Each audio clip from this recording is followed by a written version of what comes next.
یہ دین کے دائی، یہ دین کے سپاہی، یہ امن کے ضامن، یہ امن کے راہی۔ بسم اللہ الرحمن الرحیم۔ اخرج ابن ابی شیبۃ عن علی رضی اللہ عنہ قال لتأمرن بالمعروف ولتنهون عن المنکر ولتجدن في امر الله او ليسوا منكم اقوام يعذبونكم ويعذبهم الله وعند الحارث عنه قال لتأمرن بالمعروف ولتنهون عن المنكر او ليسلطن عليكم شراركم ثم يدعو خياركم فلا يستجاب لهم وعند ابن ابي حاتم عنه انه قال في خطبته ايها الناس انما هلك من هلك قبلكم بركوبهم المعاصي ولن تنههم الربانيون والاحبار كلما تمادوا في المعاصي ولم تنههم الربانيون والاحبار اخذتهم العقوبات فامروا بالمعروف وانهوا عن المنكر قبل ان ينزل بكم مثل الذي نزل بهم واعلموا ان الامر بالمعروف والنهي عن المنكر لا يقطع رزقا ولا يقرب اجلا كذا في الكنز۔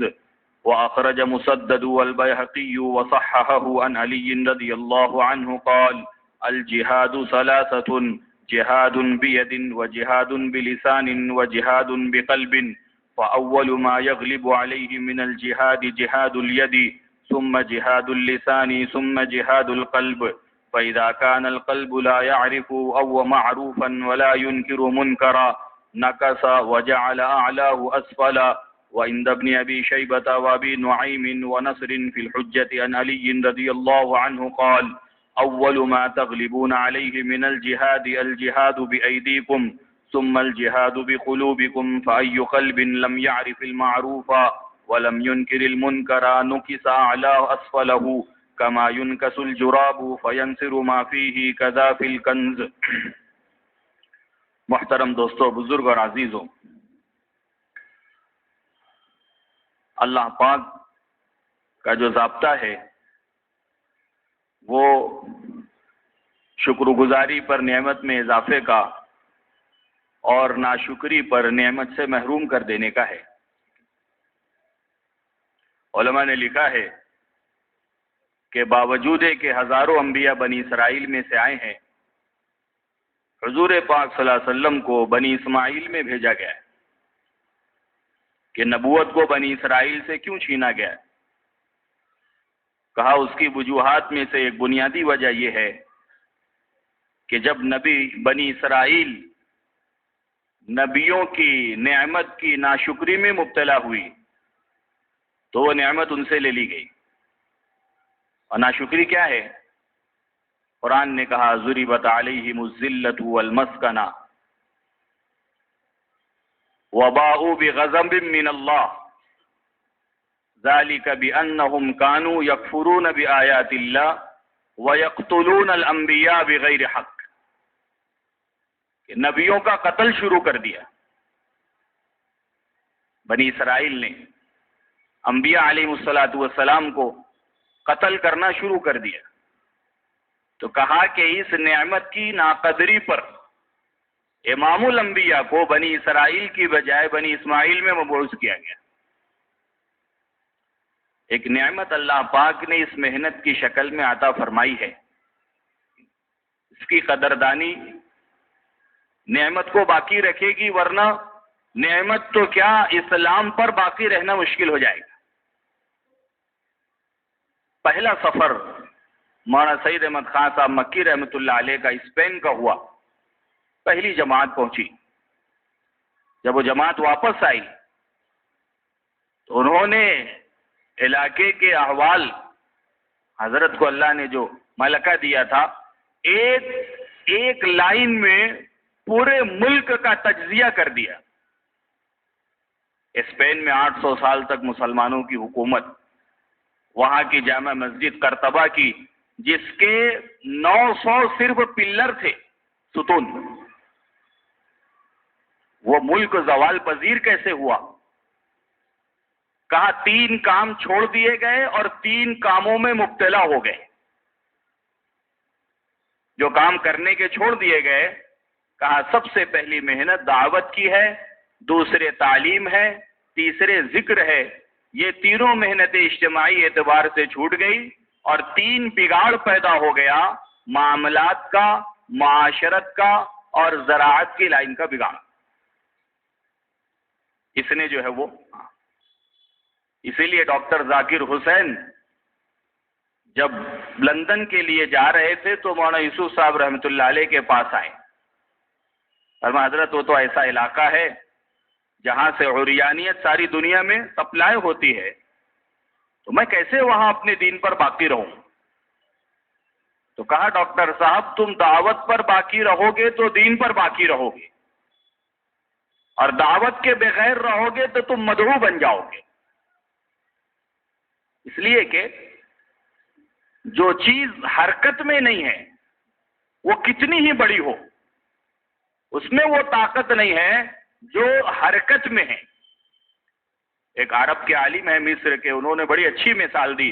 کہا بہت بڑا شیشہ ہے، آئینہ ہے اور بہت موٹا ہے، لیکن وہ ساکن ہے، رکا ہوا ہے اپنی جگہ پر. اور چھوٹا سا پتھر ہے، وہ حرکت میں ہے. تو شیشہ بہت بڑا ہے لیکن یہ حرکت والا چھوٹا سا پتھر وہ اس کی طاقت کو ختم کر دے گا، توڑ دے گا. اس امت کو اللہ نے متحرک بنایا ہے حرکت میں، کہ پانی کی طاقت متحرک رہنے میں ہے، جمے ہوئے پانی کی کوئی طاقت نہیں ہے. اس لیے اجتماعی عبادات کا اہتمام سکھایا گیا. اس کی طاقت اجتماعیت میں ہے.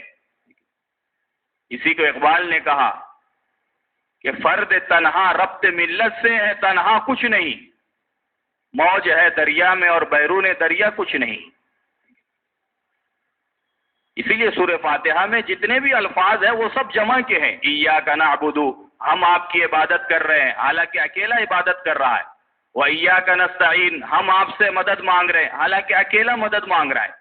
اہدنا الصراط المستقیم، آپ ہم سب کو ہدایت دے دے حالانکہ اکیلا یہ سورہ فاتحہ نماز میں پڑھ رہا ہے.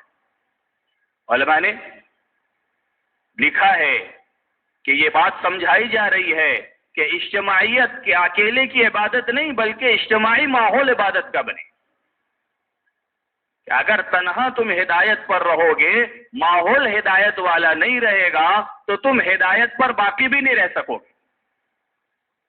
اس لیے چاہے تم نفل میں اکیلے نماز پڑھ رہے ہو، یہ نہیں ہے کہ اللہ مجھ اکیلے کو ہدایت دے، بلکہ یہ سکھایا گیا اہدنا الصراط المستقیم، آپ ہم سب کو ہدایت دیں. مجھ کو ہدایت مل گئی، ماحول ہدایت والا نہیں رہے گا تو ہدایت پر باقی رہنا مشکل ہو جائے گا. اس لیے میرے دوستوں، بزرگ اور عزیزوں، اللہ پاک نے یہ محنت دی ہے، یہ ذمہ داری دی ہے، یہ دعوت کا کام. احادیث میں حضور پاک صلی اللہ علیہ وسلم نے قیامت تک آنے والے فتنوں کی نشاندہی کر دی ہے، چھوٹے بڑے جتنے فتنے آئیں، اور اس فتنوں سے بچنے کے اسباب بھی امت کو بتائیں کہ فتنہ یہ ہوگا، اس سے بچنے کی تدبیر یہ ہے. کہا فتنوں میں سب سے بڑا فتنہ وہ دجال کا فتنہ ہے. بخاری کی روایت ہے، آپ علیہ الصلوۃ والسلام نے فرمایا ما بعث نبی الا انذر امتہ بالکذاب الاعور، کوئی نبی ایسے نہیں ہے جن کو مبعوث کیا گیا ہو اور انہوں نے اپنی امت کو جھوٹے کانے دجال سے نہ ڈرایا ہو. ہر نبی نے.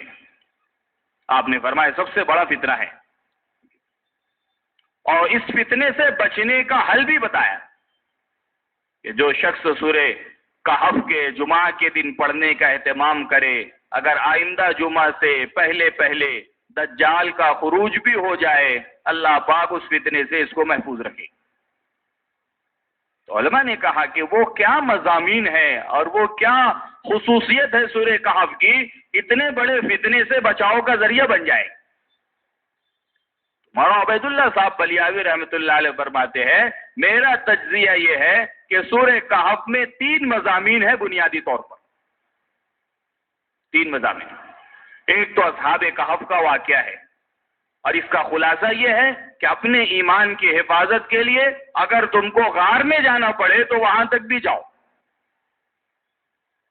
پورا خلاصہ اصحاب کہف کے واقعے کا یہ ہے۔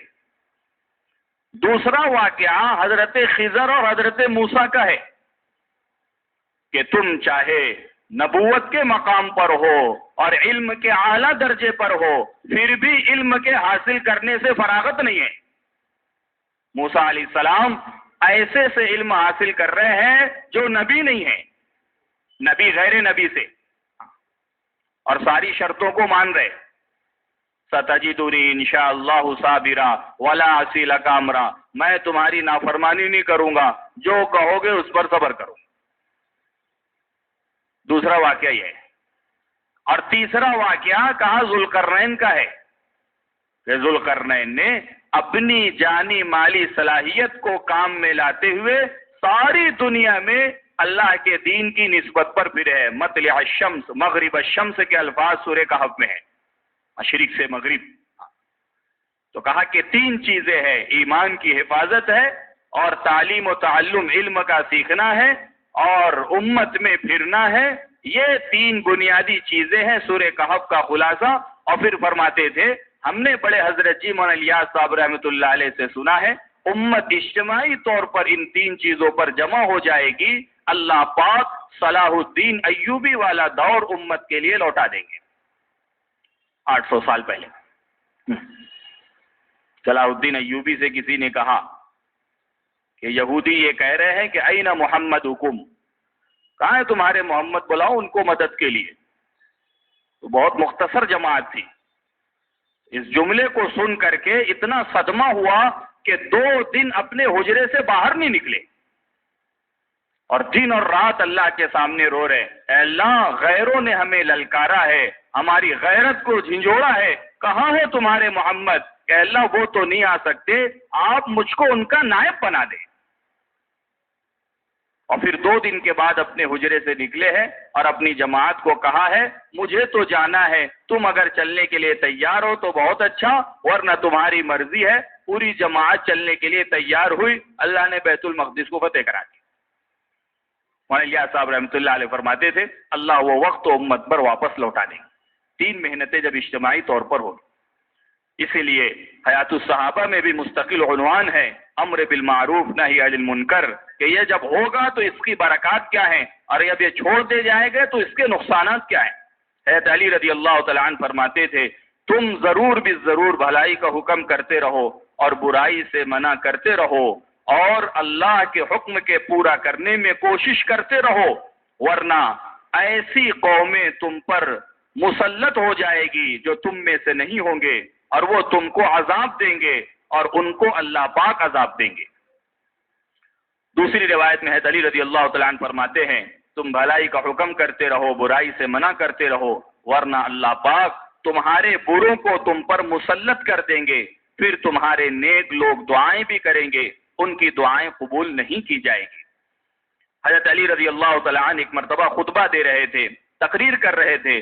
اس خطبے میں ارشاد فرمایا، اے لوگوں، تم میں سے پہلے لوگ گناہوں کی وجہ سے ہلاک کر دیے گئے، اور جب وہ گناہ کرتے تھے تو ان کے مشائخ، ان کے علماء ان کو اس گناہ سے منع نہیں کرتے تھے۔ جب وہ گناہوں کی حد میں حد تجاوزی کرنے لگے اور ان کے علماء ان کو روک نہیں پائے، تو پھر اللہ نے سب کو عمومی عذاب میں مبتلا کر دیا۔ اس لیے تم بھلائی کا حکم کرتے رہو اور برائی سے منع کرتے رہو، اس سے پہلے کہ وہ عذاب تم پر بھی نازل کر دیا جائے جو تم سے پہلوں پر نازل کیا گیا۔ اور تم جان لو کہ بھلائی کا حکم کرنا اور برائی سے منع کرنا نہ یہ رزق کو روکنے والا ہے اور نہ موت کو وقت سے پہلے لانے والا ہے۔ حضرت علی رضی اللہ تعالیٰ عنہ فرماتے تھے، جہاد کی 3 قسمیں ہیں۔ ایک تو جہاد وہ ہے جو ہاتھ کے ذریعے سے ہو، دوسری قسم وہ جہاد جو زبان کے ذریعے سے ہو، تیسری قسم وہ جہاد جو دل کے ذریعے سے ہو، قلب کے ذریعے سے ہو۔ فرماتے تھے سب سے پہلے وہ جہاد ختم ہوگا جو ہاتھ سے ہو، پھر دوسرے نمبر پر زبان کا جہاد، اور پھر کہا کہ دل کا جہاد وہ ختم ہو جائے گا۔ اور جب دل ایسے ہو جائیں گے کہ وہ نہ بھلائی کو بھلائی سمجھیں گے نہ برائی کو برائی سمجھیں گے، تو ان دلوں کو اوندھا کر دیا جائے گا، اوپر کے حصے کو نیچے اور نیچے کے حصے کو اوپر کر دیا جائے گا، اس بوریے کی طرح جس میں سامان بھرا ہو اور اس کو الٹ دیا جائے، اندر کی ساری چیزیں باہر آ جائے گی۔ اللہ پاک نے کی